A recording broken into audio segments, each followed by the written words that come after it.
So here you are asking yourself, how does a secure person respond to breadcrumbing? Let's be real for a second. This probably isn't the first time you've noticed this person pulling away or giving you just enough to keep you around. And you've likely already walked on eggshells with this person. You've already worried that if you say the wrong thing, then poof, they'll vanish.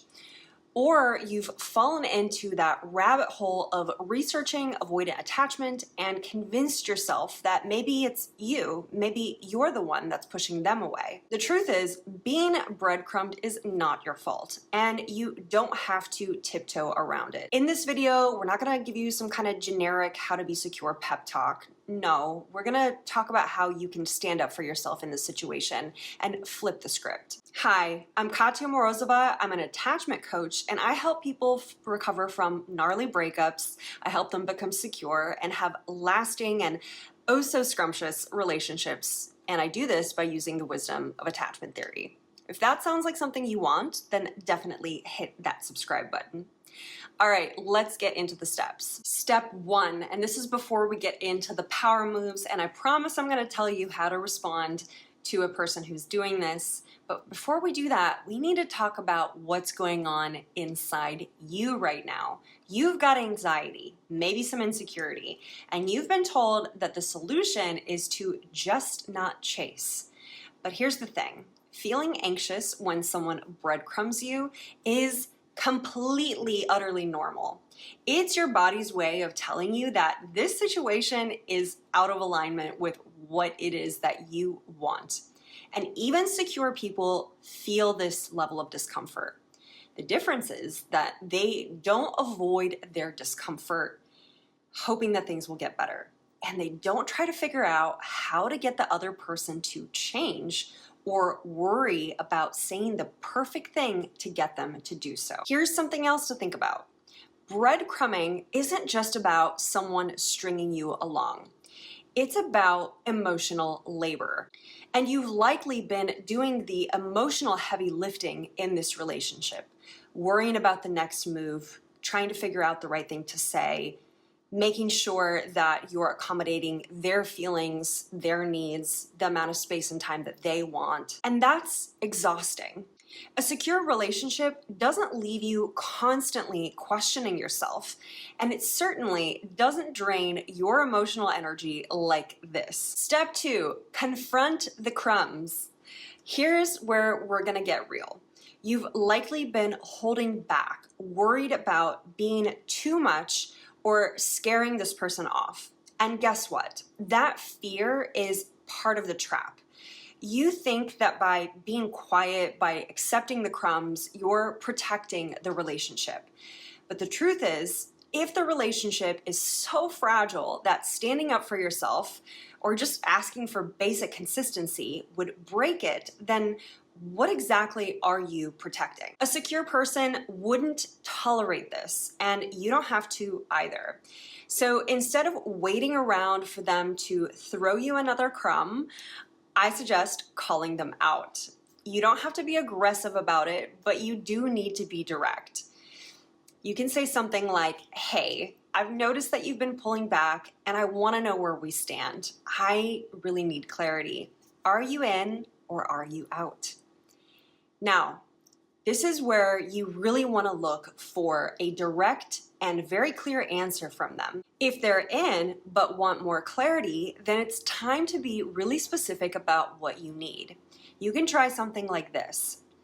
I need more consistency and clarity in this relationship. I don't feel good with only getting small bits of your attention, and I want us to either move forward together in a consistent way or have an honest conversation about where this is going. And if they're out or they continue to wiggle around in the conversation and continue to leave you feeling very confused, then it's time to end the conversation and to walk away. Step three, stop walking on eggshells. You're not fragile and neither are they. And maybe you've read about avoidant attachment and feel like any little move could send them running, but here's the reality. Secure people don't tiptoe around someone's avoidant tendencies. They set boundaries and communicate their needs clearly. If that person can't meet them, then it's time to reevaluate regardless of their attachment style. And let's get something really clear here. People who breadcrumb aren't necessarily avoidant. And avoidance isn't an excuse to not communicate consistently in a relationship. What you're really trying to weed out is people who don't have the capacity to communicate or are simply not ready for a real relationship. Even if they want it, even if they are really hoping for a relationship but do not know how to go about it, it doesn't matter.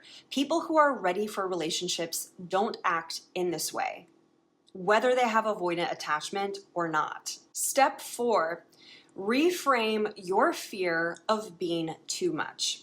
If you're watching this video and a part of you thinks, yeah, I can do this, but another part of you is worried about being too much, then it's important to recognize that the issue likely doesn't really lie with you, but with the breadcrumbs that you're receiving. If someone struggles to show up consistently or gets upset when you acknowledge that inconsistency or ask for more, that just shows that there's a misalignment between the kind of relationship that you want to create and what this person can offer.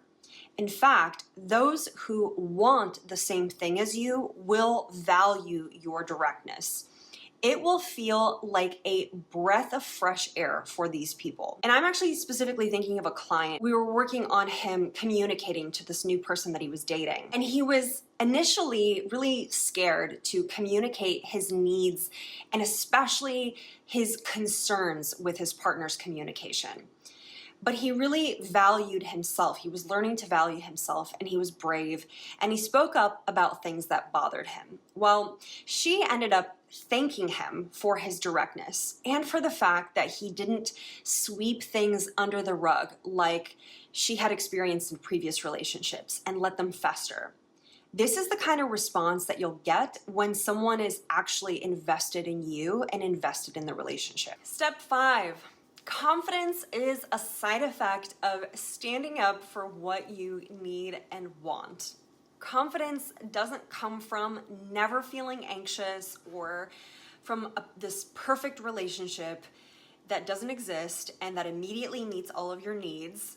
It's about claiming your needs as valid and about carving out your ideal relationship by continuously advocating for yourself and cutting out the slack if someone doesn't want to participate and communicate at, quite frankly, a very basic level. If you'd like support in learning to advocate for yourself in relationships, if you'd like to metabolize anxiety and act despite it, if you want to get laser vision about who you let into your life and who you choose to progress things with, then I recommend exploring one-on-one coaching.